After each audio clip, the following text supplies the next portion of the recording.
old acquaintance be forgot, and auld lang syne. Hey Cedar Valley, welcome to the Arts Overlook. I'm your host, Ian Goldsmith. Every episode highlights the arts and entertainment around the Cedar Valley. I am so excited for this episode of Arts Overlook. This special edition is the magnum opus of all special editions, because this is the 2013 hour-long year in review. What was that? A full hour, you say? Yep, and I tell you, it is jam-packed. We at the Arts Overlook have spent hours, days, months sorting through all of this year's features so that we can bring you the best of the best. Not only that, but we took it a step further and have condensed all of our best features so that we give you the best of the best of the best. 2013 has been one heck of a year. This episode features everything from glow-stick lit bike trails to Halloween hilariousness. I seriously can't handle how awesome this episode is. Anyway, I'm taking up precious screen time. Without further ado, the 2013 Year in Review Special Edition of Arts Overlook starts now. Art is thriving in the Cedar Valley. It's everywhere. But if you don't know where to look, you could miss it. This is your local arts perspective. This is the Arts Overlook. Most of the features that we do here on Arts Overlook usually fit into one of four major categories: music, theater, fine arts, and special events. This episode contains stories from all four. The first category, special events, are typically annual events that are weekend-long festivals or holiday-themed attractions. One annual celebration is arguably the quintessential weekend of arts and entertainment in Cedar Falls. I'm talking, of course, about Sturgis Falls. Cedar Falls TV was there the entire weekend to capture footage of everything, from the Kids Way Big Top tent to dog frisbee competitions. Here's a condensed montage of our Sturgis Falls footage.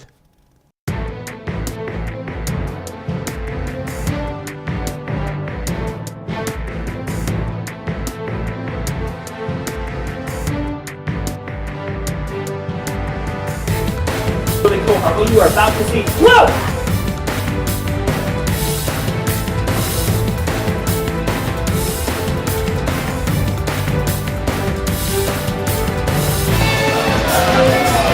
Ready! Now! There, ladies and gentlemen!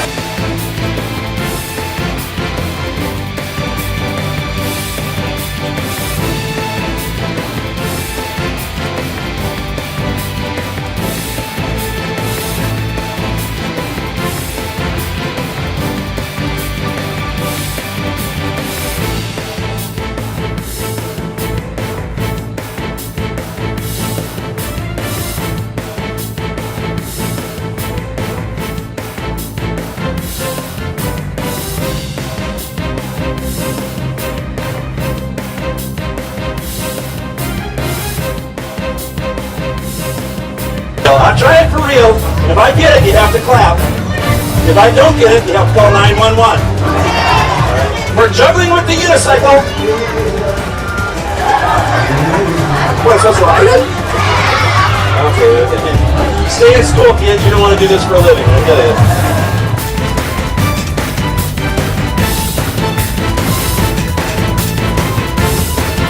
it. Yo, yo, yo, everybody.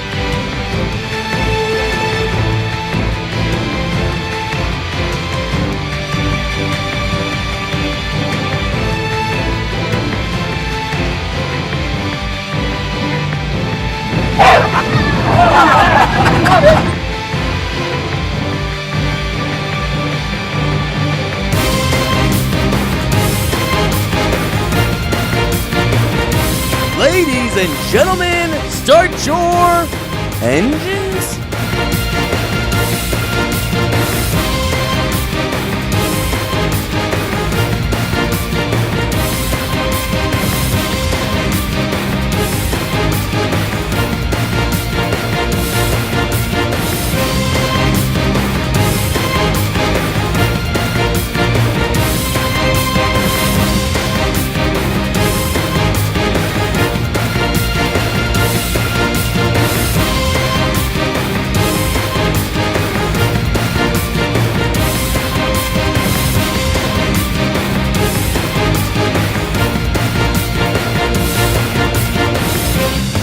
Almost like a family reunion, it seems like. I see all these people I've known over the years, and friends and family stop by, and people I know from the show, and so on. So, yeah, it's a lot of folks, a lot of good times here at Sturgis Falls. Something that pleasantly surprised me in 2013 is how many weekend-long festivals we have besides just Sturgis Falls. Arts Overlook covered many of these events, such as the College Hill Arts Festival or Oktoberfest. One festival that I particularly enjoyed filming was the Cedar Valley Trails Festival. So, I was thinking to myself the other day, golly, Cedar Falls sure is beautiful, especially the parks and trails. I wish there was an entire weekend devoted to celebrating and highlighting this extensive trail system in the Cedar Falls Waterloo area. A weekend where I could ride my bike all across the Cedar Valley, and play with my dog in the park, and ride at night on a glow-stick lit trail with my family. Then it occurred to me, duh, the Cedar Valley Trails Festival. So I grabbed my camera and headed over to this 18th annual celebration, hosted by Cedar Trails Partnership. The Trails Festival is put on to promote the amazing trail system we have here in place all throughout the Cedar Valley. The 2013 festival was loaded with events. These events include the Tour de Valley Ride, Pet Fest, and the most popular event, Light Up the Night Ride. The festival was a great success, attracting members of the Cedar Valley young and old. The Cedar Valley Trails Association plans to continue to improve and grow the festival every year. I spent the majority of the weekend in Gateway Park capturing the fun footage of the festival.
As you look forward to future festivals, make sure you get out there and enjoy our nationally renowned trails.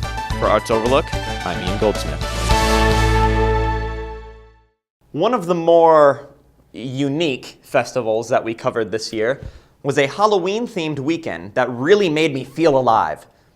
Or, I guess more like unalive. The Cedar Valley of the Zombies was a special weekend that celebrated the pop culture fascination with the undead. I attended a zombie makeup clinic hosted by Waterloo Community Theater and Black Hawk Children's Theater. Here's my condensed feature. Hi, I'm Ian Goldsmith, and I'm here at the Zombie Makeup Clinic to see how you can become a zombie. The Zombie Makeup Clinic is one of the several events put on as part of the weekend-long festival Cedar Valley of the Zombies. The weekend was a collaboration between the Grout Museum District, the Waterloo Community Playhouse, and the Cedar Falls Public Library. People from all walks of life came to the theater to become a member of the undead. These people included kids, community members, and even some local bands. To create the desired effect, the theater uses basic clown makeup. After applying a base of white, they use an assortment of greens, reds, and a full palette of undead colors. No matter what type of zombie they became, it was apparent that everyone at the clinic was pleased with their final result. It was kind of fun to see how excited some of the people were. They had never even heard of a zombie ball before, and they just came and were like, I'm super excited. What are you going to make me look like? And then some people had exact things that they wanted. Like one girl wanted the Joker face, and she's like, I really want that, and I want a big black eye. And so it was fun to kind of help them get the kind of zombie they wanted. I love to see the people come in and not sure, but then just really diving into, oh yeah, this is cool, I love this. So that idea of really making the commitment to zombify and having fun with it. After seeing everyone else get zombified here, I thought it was only fair for myself to get zombified as well. So makeup superstar Danielle is going to do the process from start to finish of me to become a zombie. Whenever you're ready.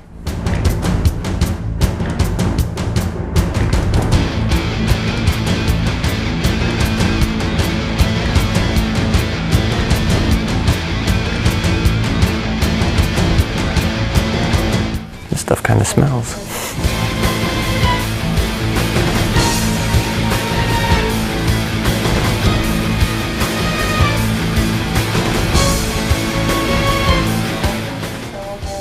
Am I doing that right? Yeah. Okay.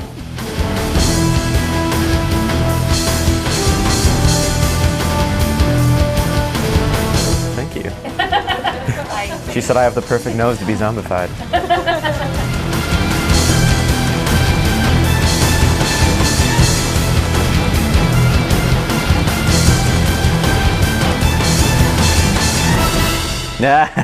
That's awesome. Thank you so much. That's great. That's how you become a zombie.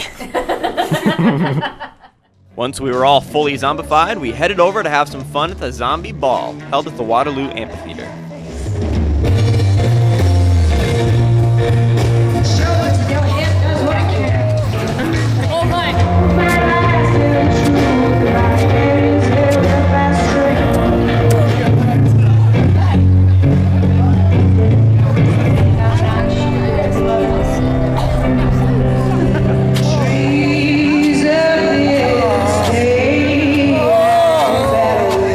There's one thing I got out of this weekend. It's that I now know how to blend in if we ever have a zombie apocalypse. Reporting for Cedar Falls Community TV, I'm Ian Goldsmith. It's time to go scare people. Hanging out with zombies was only the tip of the iceberg for our Halloween coverage. We filmed a variety of spooky spectacles in 2013, but nothing was more fun than the Waterloo Waterhawks annual Haunted Hayride. Shelby, Gappa, and I braved this frightening attraction, including some on-camera commentary. Hello, this is Ian Goldsmith, and I'm teaming up with Shelby Gappa, and we're here at the woods of Eagle Lake, which is the home of the Waterloo Waterhawks. And we're about to enter the haunted forest. I have no idea what's out there, so wish Shelby and I luck. The annual Haunted Hayride is put on every Halloween by the Waterloo Waterhawks ski team. Throughout the Halloween season, this scary good time attracts an estimated 2,000 or more people every year. The Hayride is the primary fundraiser for the Waterloo Waterhawks ski team. These funds are vital in helping the team continue performing and skiing among all of the required expenses. The Hayride is put on entirely by the ski team. When it's time to start the ride, people sit in a hay wagon that takes them through the scary Eagle Lake woods. Lasting about 20 minutes, riders laugh and or scream their way through the woods, hopefully making it back without being captured by any of the scary creatures. All right, so Shelby and I are waiting here to ride the Haunted Hayride, and since I was a little nervous, Shelby told me a Halloween joke to calm my fears. You ready? Why was there no food left at the monster party? Because everybody was a goblin. I'm still nervous. Anyway, the Waterhawks invite you all to attend one of their spectacular summer shows. But in the meantime, they wish you a very happy Halloween. Happy Halloween! Ho, ho, ho. I'm not very spooky. That sounded like Christmas, didn't it? Sounded like Santa Claus. With the encouragement of our new Waterhawk friends, Shelby and I decided it was finally time to face our fears and go on the hayride ourselves. This is our tour guide, Carl, and I think he's here to protect us, but maybe he's not.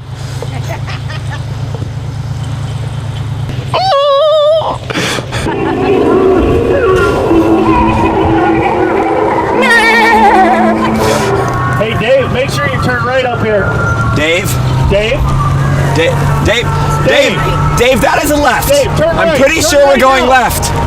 Dave, no. There is a little bit of a display of the people who have not made it on our hayride. They have been captured. Unfortunately, one of them was a Viking fan. Oh no. Shelby, I hope that's not us by the end of this. But the crew, unfortunately, they didn't make it. No! Skeletons did, making a skeleton pyramid 3 high.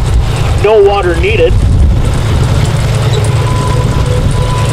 They may be dead, but at least they have great form still. They got great form. Great form. They're water hogs for life, even in the afterlife. Grandma, what are you doing? Get out of the way. She's in the road. Get out. Grandma, You're gonna get hit by please the leave her. track. No. Get out of the way. She's really fast for a dead grandma. No, don't point your finger at me. Stop it. No! Grandma! Bad grandma! Bad grandma! Grandma, put the chainsaw away! With the train stop, we also have a bus stop. Only downside, it hasn't been visited in too long.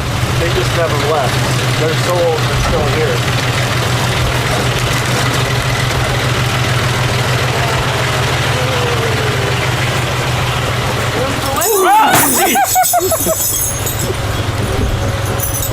No! Keep being patient, sir. So I now know not to take trains or buses. Or hayrides. I wish Carl would have told me that sooner. If you need to get a little faith, come to our chapel here. I have faith.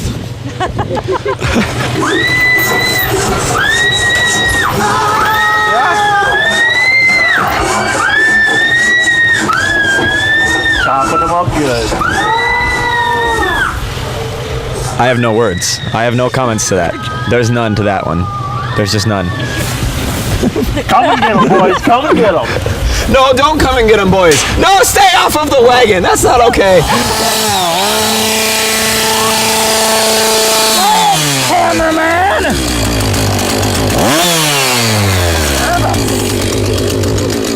Why are you so nervous? So I'm going to be closer to the witch now.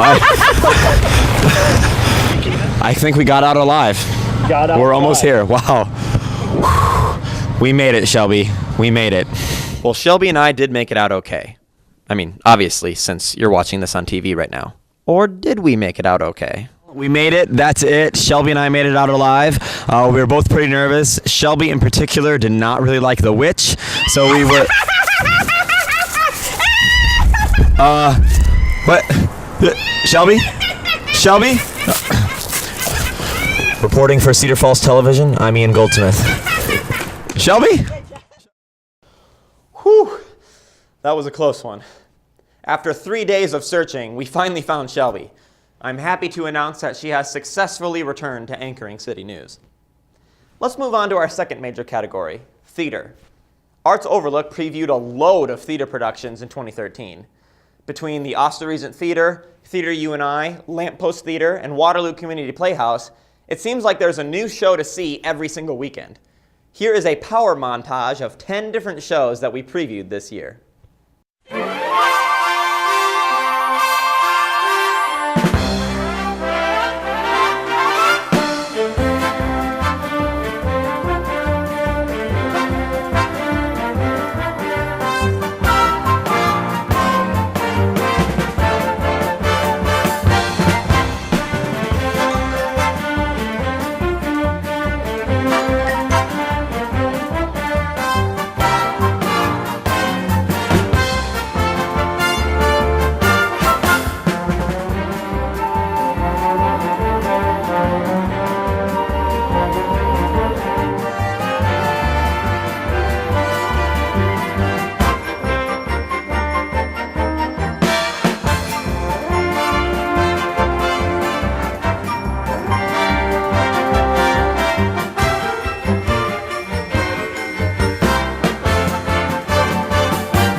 man, I just want to go sing show tunes on stage right now.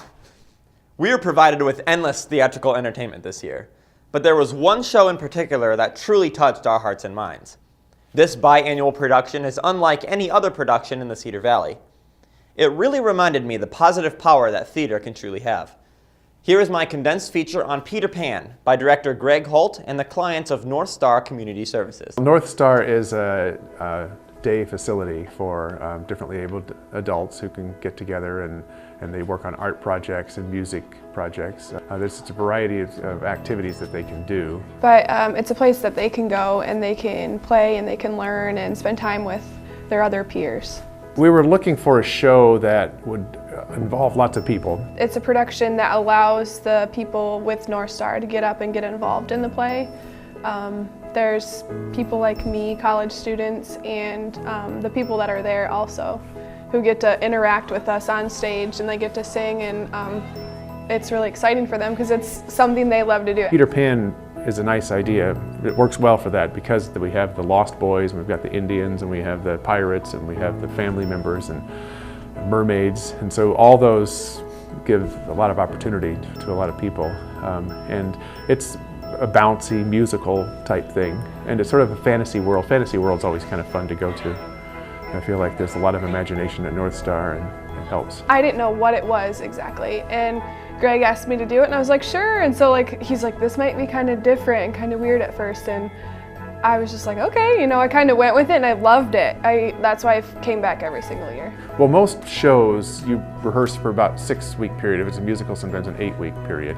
And generally you rehearse several hours each day, 5 times a week. But in this situation, I only have them for a short amount of time each day. So we generally rehearse for about an hour and a half each rehearsal time, which is much shorter than the usual, but we start much, much earlier. The difference is also that sometimes in traditional shows that the actors get a little kind of tired of their parts and doing the same thing over and over and over again.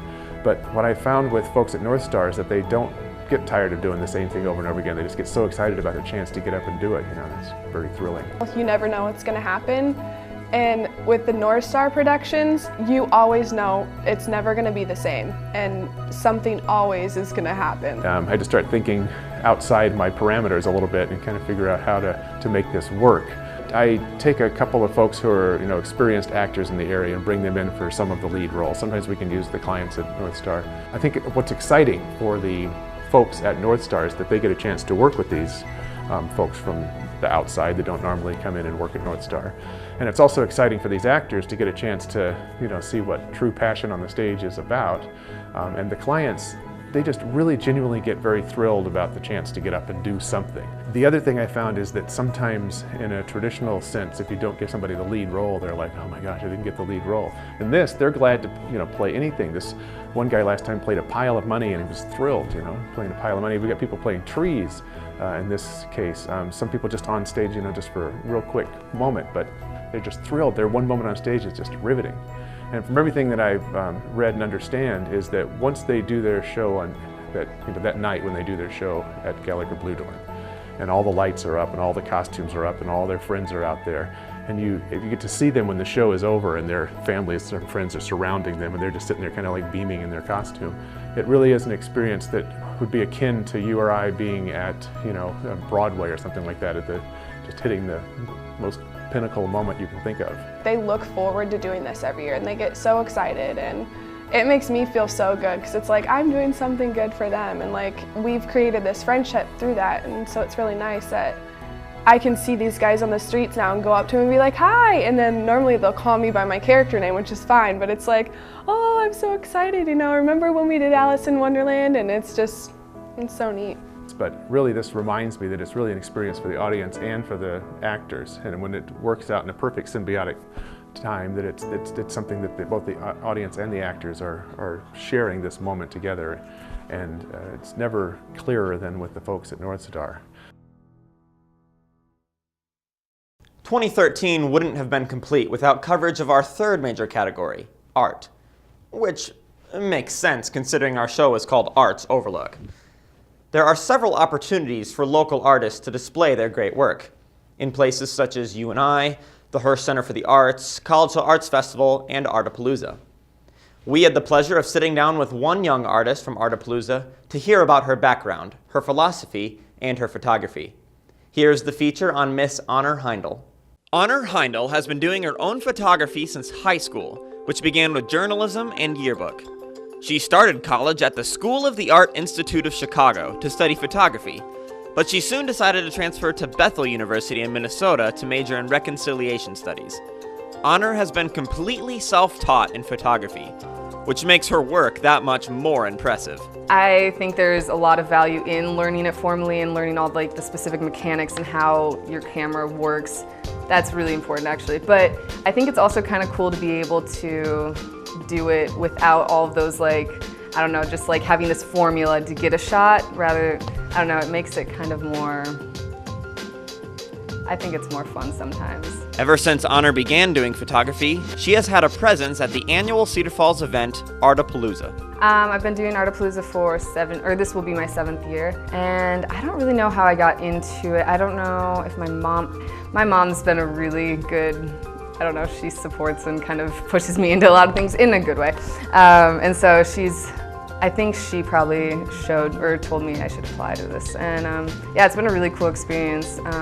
It's built a cool network of people, and I've gotten to see meet a lot of different artists around the area too. And so it's been really neat. Honor's favorite part of Artapalooza is getting to share her work with others. Getting to see the feedback reactions of people and how they respond to my work, and just what it evokes in them, I guess, is probably the coolest thing. Part of photography is for myself, but I also want to share it with other people, and so it's really cool being able to see it affect them as well. In addition to her passion for photography, Honor has a passion for traveling. I grew up in Nepal. My parents are missionaries there, and so I've always kind of had this passion for different countries, different cultures, and just learning from them and growing from them. And so I decided to do YWAM, Youth with a Mission, and it's kind of an international community. There's a bunch of bases all over the world. And I went to Australia and India for 6 months, and it was really cool being able to use photography in India. We did a lot of stuff in the slums, just programs, playing with the kids, hanging out with them. And I got to take a bunch of pictures of them and their families, because we went to the specific one numerous times, and we got to kind of build relationships with them. And at the end of the 3 months, I printed out a bunch of photos and gave them to them, and it was something that they had never had a photo of themselves before, their children. And so that was a really cool thing, and I was like, I would love to do that somehow for the rest of my life. I don't know, just being able to show people, their beauty. Like most photographers, Honor believes that photography is a form of art, and that a good picture means much more than just using a good camera. I also think there is something, you can take good pictures with bad cameras too, and at the same time you can also take bad pictures with really good cameras. Maybe it's about how you're looking at it rather than the equipment you're using. It also gives you a different perspective. I think it can provide a lot of different vantage points, which it can be really enlightening or inspiring or just revealing in a lot of different ways. So what does Honor enjoy most about her work as a photographer? Just getting those spontaneous moments, I guess. Those things that I don't plan or try to set up. Because with doing weddings and engagement photos and all that stuff, you kind of have to pose people to an extent, but the candids are always the best thing. They're most real and authentic. So a lot of them, I love having the human element somehow in my photos. The little pieces of gold or magic, in those otherwise kind of just normal moments. Being able to capture that beauty and being able to help people realize that or see that in themselves. For the Arts Overlook, I'm Ian Goldsmith. One great thing about Cedar Falls is that you don't have to wait for annual celebrations such as Artapalooza to view art. In fact, it's as simple as driving down the street. Over the last 10 to 15 years, our city has been adding public works of art all around town. In the summer of 2013, the newest piece of public art was installed outside of the Regent Theatre on Main Street. Here is the condensed feature on the dedication ceremony for Showtime. The newest piece of public art in Cedar Falls, named Showtime, was recently installed on Main Street outside the Regent Theatre. This bronze statue is in honor of Merle Blair, who ran the Regent Theatre for many years. upwards of 100 people gathered during the lovely afternoon ceremony to dedicate the statue. Barbara Giese and Doug Blair were both instrumental in bringing the statue to Cedar Falls. I was fortunate enough to interview the brother-sister duo about the process of seeing this grand statue come to fruition. The statue and the whole concept was the creation of my mother, Shirley Blair. She would take us downtown Loveland where they have an enormous amount of bronze works, and she would show us different arts, different statues that she considered very inspiring, and one of them was in front of a theater. And she really liked that, and I remember she said, wouldn't that be nice to put in front of the Regent? But of course, with your grandfather. After Barbara and Doug's mother passed away, they were determined to see her wishes come true. Barbara and her husband commissioned an artist from Loveland, Colorado by the name of Thelma Warsh. She's quite a renowned artist. She has many works around the Loveland area. She's 94 years old now, and she is a Bristol. Yep, you heard him correctly. 94 years old. Merle Blair ran the Regent Theater for many years. He had a powerful impact on the Cedar Falls community, both inside and outside of the theater. Affable and friendly, a Main Street and community mainstay, Merle Blair clearly enjoyed his chosen path in life. If the number of people that attended this ceremony is any indication, then many people were positively affected by Merle's chosen path as well. But this statue represents much more than just a dedication to Merle or the rich history of the Regent Theater. The vision that I felt like my mother had with this was to carry on this kind of legacy of the entertainment and the community. Community is really important, but what we'd like to see is that this entertainment continue, that it'll be shared. Those of us that still remember those stories of the theater, that we share those with our families, that those children will come down here, they'll enjoy all that the Cedar Falls Theater Community Group has to offer, take advantage of that, but also see the past history and era of when it started. I think that's important. That's the life of your community is your downtown, and without that, you don't have a heart. Your heart and soul is in your downtown, and we hope that people find much enjoyment from this piece of art. Showtime will welcome people into the beautiful heart and soul of Cedar Falls for years to come. For Cedar Falls TV, I'm Ian Goldsmith.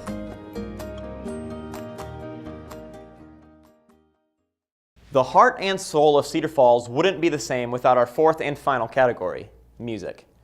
Arts Overlook featured a smorgasbord of music this year, ranging from classical to rock and roll. Some of the featured bands included Good Old Boys Whiskey and Woe and the tiny but mighty Mini-Talica. Arts Overlook co-producer Mike Mennen also filmed concerts at the Hub this year. Here is an excerpt from one of the concerts that Mike produced, starring the band Dylan Sires and Neighbors.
like, what up, Luke?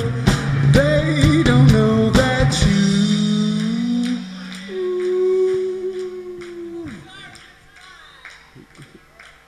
Jake. There's so many people I want to name off before we say this. So, can we get this without messing up? Everyone in this room is my is that cool? Everyone in this room is my everything. You ain't my everything. You could be anything. You ain't my everything. You ain't my everything. You're not anything. Oh, you are my everything. You're my everything. Thank you. I was really trying hard to break a string on this guitar. I've never done it before. It's a Rickenbacker, it's an American-made guitar, and I just can't break a string on this thing. One of the many beautiful aspects about music is that it can be performed and enjoyed by people of any age. For example, I remember getting my first CD at age 7, the Space Jam soundtrack. Everybody get up, it's time to slam now. We got a real jam going down. Welcome to the Space Jam. Music has been a major part of my life ever since. This summer, I was reminded that you are never too young to be positively impacted by music. My good friend Isaac invited me to film a music camp put on by him and a few others at the University of Northern Iowa. Here is my condensed feature on the UNI Chamber Music Summer Camp. It got started because we were looking for something unique for younger children, something that is in addition to their private lessons that they have. And UNI Suzuki School and Community Music School wanted to collaborate on a program like that. I'm a pianist. I think that in chamber music I've learned to listen a lot by playing chamber music. So I wanted to get my students introduced to this as soon as possible. I talked to our director, Cynthia Mason, and we got started right away. Exploring chamber music is all about teaching kids to collaborate with one another in a small setting up on the stage. They learn classical music, and chamber music is a classical music term to describe something where each player has their own part. They aren't doubled with anyone else. It's not like an orchestra where there's, several violins playing the same thing. Each violinist plays their own thing. It teaches kids to be more independent with their musical lines, but at the same time have to listen to other kids and react to what they're doing musically and make sure that they don't step on each other's toes, make sure they're able to find each other. It's a tremendous teamwork building exercise. Adults play chamber music, of course, all the time, but we don't have music written for younger ones, and we wanted them to find out how fun that is. There isn't a program like this really in the world where you have such young people playing together without older adults playing with them or supervising their performances. So the first thing was finding music.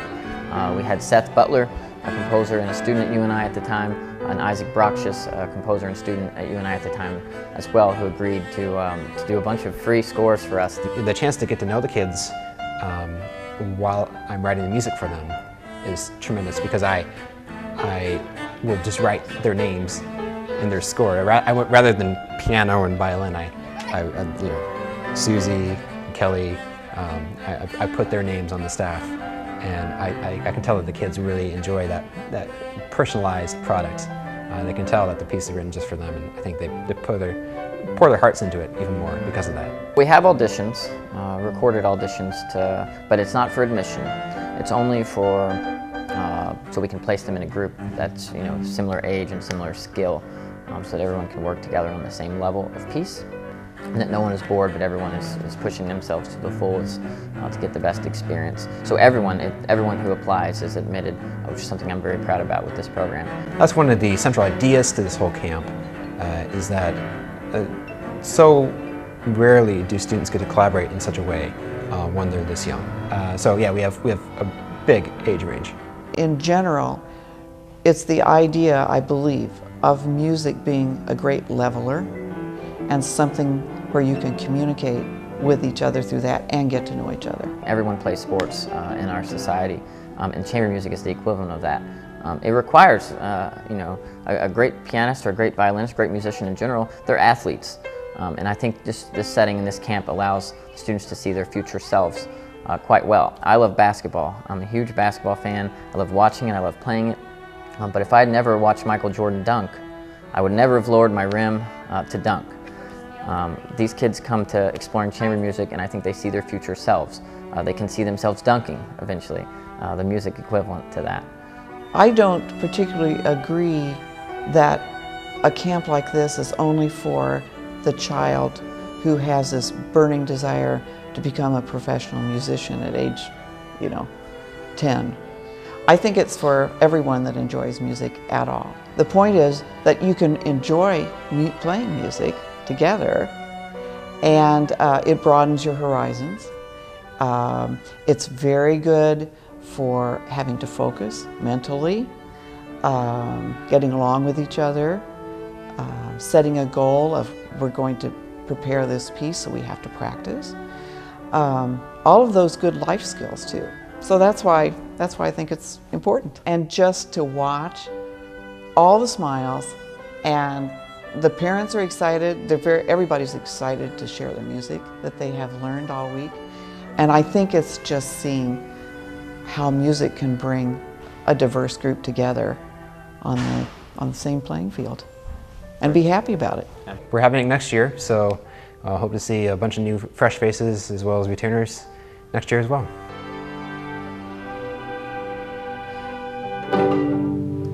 Perfect! Finally! That was great! UNI is an incredible cultivator for musical virtuosity. One of this town's most widely recognizable music ensembles rocks the dome at every Panther football game. Their sound can knock you to the ground like a linebacker. Here's the condensed feature on the UNI Panther Marching Band. A long time ago, in an ancient and now forgotten world, a wild and ferocious animal was born. It all began in the year 1876 when the Iowa State Normal School was established. Today, the panther symbolizes the pride, the strength, and the character of the University of Northern Iowa.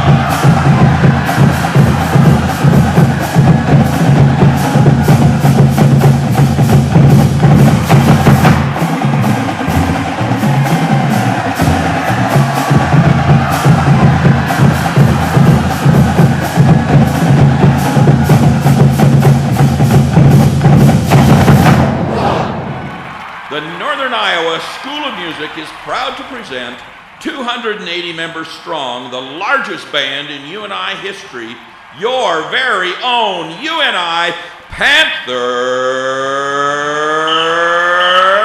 Marching Band!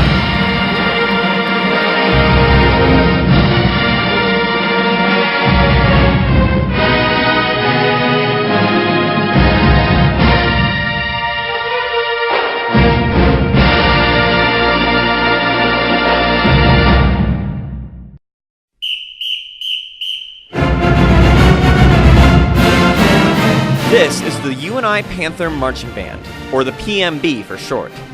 Anyone who has ever gone to a UNI football game has been entertained, pumped up, or even amazed by this stellar music ensemble. The quality of this organization is certainly no secret. The group continues year after year to break the record for most number of members in Panther Marching Band history, with this year's roster clocking in at a whopping 280 members strong. That's nearly double the number that director Danny Gallion started with just 7 years ago. When I first came here in 2007, we had a much smaller band. It was 156 students that year. And every year since then, the band has grown and grown. We worked really hard on our recruiting of new students and our retention of the students that were currently members of the band. And so every year it's grown by 20 or 30 students, and now we're at the largest band in school history again, at 280 members. So we're really proud to have that many students that want to be involved in the program. We've got a little bit of something for everybody. So we say, come to us, and we're just like a big family. We love each other, and we love the music that we play, and we're super into it. So you may be wondering, how does this enormous ensemble with students of different ages, majors, and skill levels all play together so well? You will probably not be surprised to hear that the answer is a lot of practice. The PMB wastes no time to begin preparing for the season. having band camp in August before the school year starts. And that's when we learn all of our marching fundamentals, and we start to learn some of our music, and we start putting shows on the field and getting to know everybody. After intensive band camp is over, rehearsals continue for about 6 hours per week during the semester. It's very fast paced, but I mean, everybody can keep up if they're paying attention. It's fun to sit up in the bleachers and lead rehearsal because everything that we ask them to do, they can do it almost instantly because they're thinking very hard and working and concentrating to make sure that they can do their very best work. All of their hard work centers around one event, game day. Excitement and adrenaline flows through the marching band veins in anticipation of the show. The band splits in half. One half of the band is in the back tunnel, one is in the front tunnel, and that's super fun. Like, everybody gets pumped up. We have cheers that we do in the tunnel, and a couple of the trumpet players will just run through and they'll just start screaming.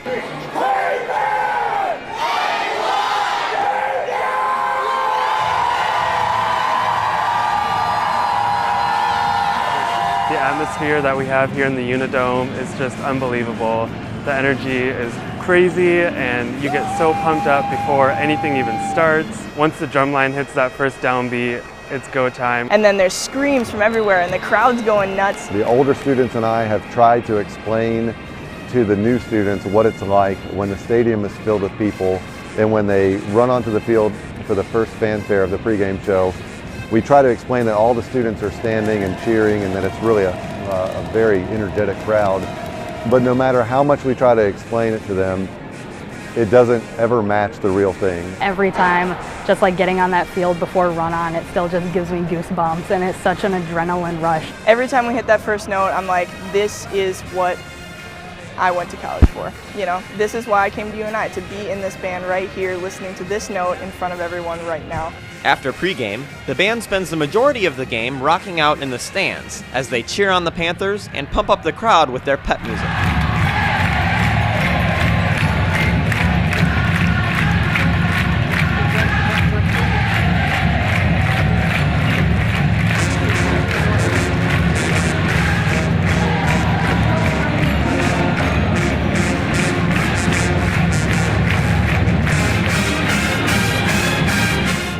Of course, not every section stays in the stands.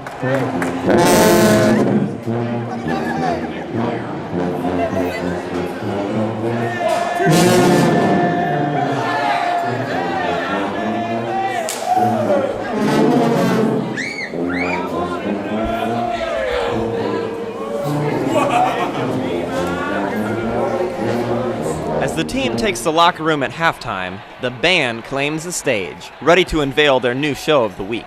The PMB has gained a reputation for their very entertaining and crowd-pleasing performances, in ways such as playing popular music or doing some wicked dance moves. And what we try to do is something that's going to appeal to our audience, to our football audience, and to our fans at UNI, and especially something that's going to appeal to the student section that the students at UNI will really like to listen to. And the crowd really loves the band. Like, a lot of people will stay in their seats for halftime, and then when we're done, they'll like go to the bathroom and get food. So it really is like we're feeding off their energy, that they enjoy seeing us play and we enjoy playing for them, and it's just tons of fun. From the bold sounds of pregame to the exciting production of halftime, the football games just wouldn't quite be the same without the PMB.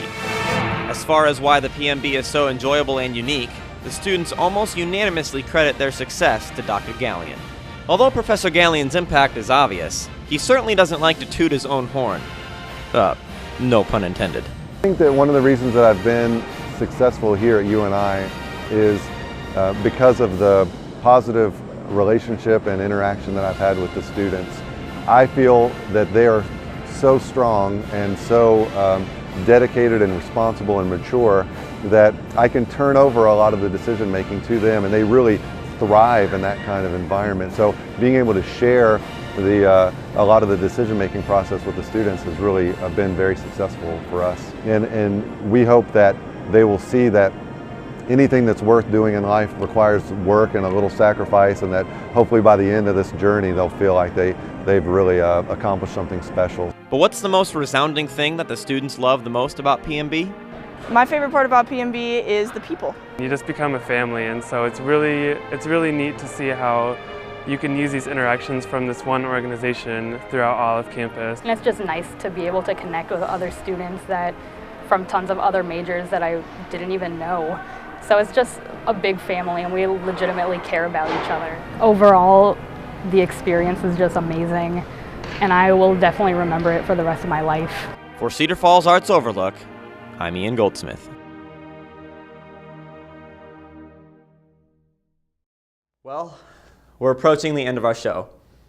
As I reminisce about everything we've covered this year, I can't help but think about what an amazing city we live in, which is why we will close this episode with a holiday parody video skit that reminds us what a wonderful life we all have here in Cedar Falls.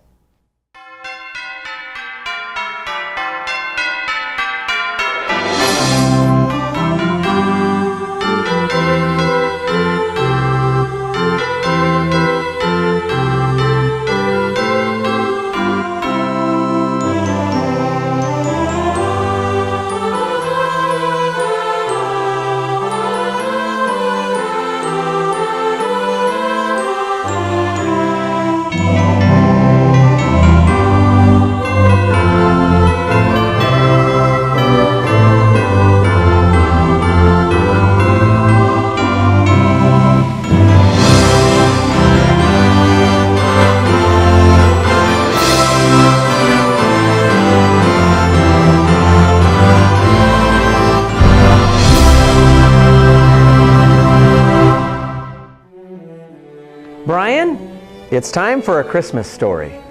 Ooh, I love Christmas stories. Well, today's story brings us quite close to home. In fact, it's about one of our very own production assistants. The time that Ian decided he no longer wanted to work at Cedar Falls TV. What? What happened? Did he get bored filming city council meetings? No, nothing like that. In fact, he actually loved his job very much. However, once the holiday season began, he started to feel weighed down by the pressures of filming so many different holiday events. Yeah, I feel weighed down when I eat too much. But why would he want to quit? Well, the pressure got so high that not only did he want to quit, he wished he'd never worked at Cedar Falls TV, ever. Oh my. His guardian angel granted his wish. But doesn't he know what a great city Cedar Falls is? He does now. After living in a world without his job at Cedar Falls TV, he deeply regrets his wish. Please, just give me my life back. I just want to work at Channel 15 again. I just want to work at Channel 15 again. Ian, what are you doing, man? We've been looking all over for you. Oh, leave me alone, Matt. No, really, we're getting kind of worried about you. Arts Overlook was supposed to be done 2 hours ago. You know me? Know you? Dude, we've worked together for like 6 months now. Are you okay? You know me, Matt! You know me! Oh, what do you know about that? Merry Christmas! Yeah, you too.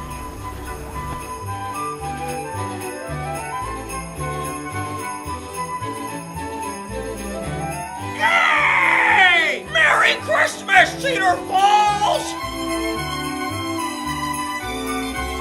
Merry Christmas, Ulster Region Theatre!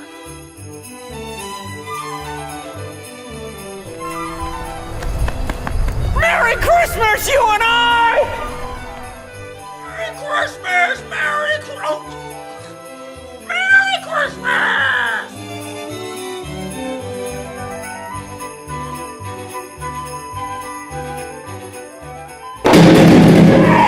Merry Christmas, Mayor Crew!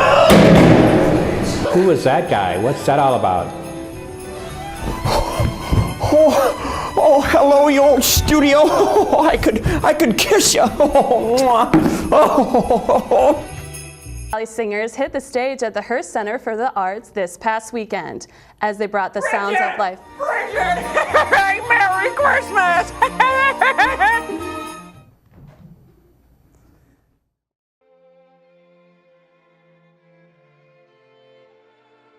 Denny! Brian! Kim! What's going on over there? Mike! Shelby! Oh, come here! Oh, come here! Oh, let me look at you. Are you real? Are you real? Hey, what's all the commotion about in here? Denny! Brian! Oh, I'll never wish that I don't work here ever again. See, Ian, it really is a wonderful life here in Cedar Falls. Denny says every time a bell rings, a Cedar Falls resident watches Channel 15. That's right. Happy holidays!